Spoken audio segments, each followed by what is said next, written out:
आज कानून वाली बात करिए कि इन लोगों को कानून समझ में नहीं आ रहा।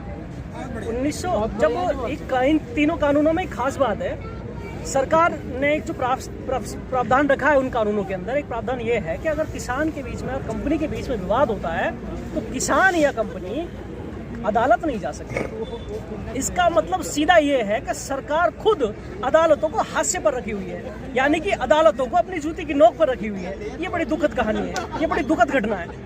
अब एक चीज बता दीजिए, अगर किसी में भी झगड़ा हो जाता है तो अदालत जाता है, अदालत पे सबका भरोसा है, न्यायपालिका है वो। लेकिन सरकार ये कहती है कि आप न्यायपालिका नहीं जाएंगे, आप एक अधिकारी के पास जाएंगे, एक सिस्टम के पास जाएंगे जो कि सिर्फ पैसे वालों की सुनते हैं। मैं किसी अधिकारी पर प्रश्न चिन्ह नहीं लगा रहा हूँ, लेकिन भारत की व्यवस्था के अंदर आप देख लीजिए, बिना 10 रुपए दिए, बिना 1000 रुपए दिए आपका कोई काम नहीं होता। आपका राशन कार्ड 500 रुपए दिए बिना नहीं बनता, आपका पहचान पत्र 100 रुपए दिए नहीं बनता। तो क्या वो अधिकारी जो सीट पर किसान कार कंपनी का समाधान करने के लिए बैठा है, क्या वो निष्पक्ष होकर किसान के फेवर की बात करेगा? 2 महीने का टाइम इन्होंने उस कानून के अंदर रखा है। 2 महीने के अंदर किसान की इतनी हैसियत नहीं होती, किसान की इतनी कैपेसिटी नहीं होती कि वो अपनी फसल को रोककर सुरक्षित कर सके, क्योंकि किसान की छत बरसात के समय टपकती है। अगर वो उस टपकती छत के नीचे अगर अपना अनाज रखेगा तो बरसात में खराब हो जाएगा, वो बर्बाद हो जाएगा। जहां से उसने कर्ज उठाया हुआ है वो कर्ज भी नहीं पटा पाएगा। मुद्दा ये होगा, समस्या ये बनेगी कि उसकी जमीन भी उस कर्ज में जाती रहेगी। सरकार कहती है कि हमने कराई क्या है, हम दवाई का काम करते हैं। सरकार कहती है दवाई कड़वी है। अरे तो हमने तो शुरू में ही उल्टी कर दी, तो आप इस दवाई को अपने घर ले जाओ ना, आप खुद खा लो।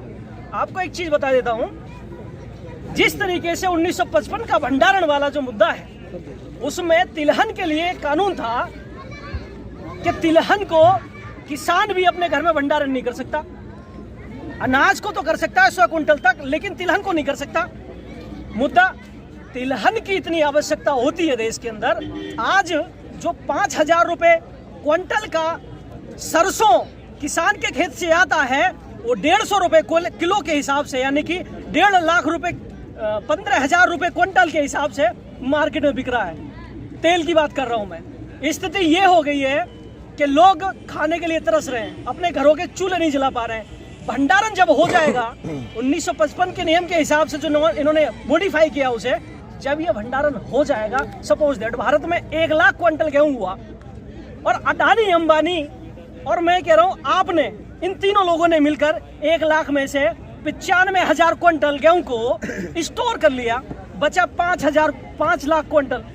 उसमें क्या कर लेंगे आप? गवर्नमेंट ये कहती है कि आप एक बिजनेसमैन है, आप अपनी एमएसपी अपने हिसाब से, अपनी बचत के हिसाब से उसे सेल करेंगे। डॉक्टर अंबेडकर ने कहा था, बाबा साहब डॉक्टर अंबेडकर ने कहा था, जिन्होंने इस देश का संविधान बनाया, हर ऊंचे नीचे सारे वर्गों की, सभी धर्म और सभी जातियों का ध्यान रखा, सबकी सुरक्षा को, सबकी उन्नति का ध्यान रखते हुए उन्होंने एक बात कही, भारतीय जमीन का उद्योगीकरण हो, उद्योगीकरण की खेती हो, ये उन्होंने नहीं कहा था। सपोज दैट जिस तरीके से सभी प्रोडक्टों पर जब वो मैन्युफैक्चर होकर आते हैं तो कंपनी अपना लेबल लगा देती है कि 95 रुपए का ये प्रोडक्ट है, इससे कम में हम नहीं देंगे।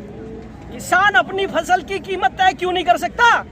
ये डॉक्टर अंबेडकर चाहते थे, ये सरकार से अपील करते थे, लेकिन सरकार ने उनकी बात नहीं समझी।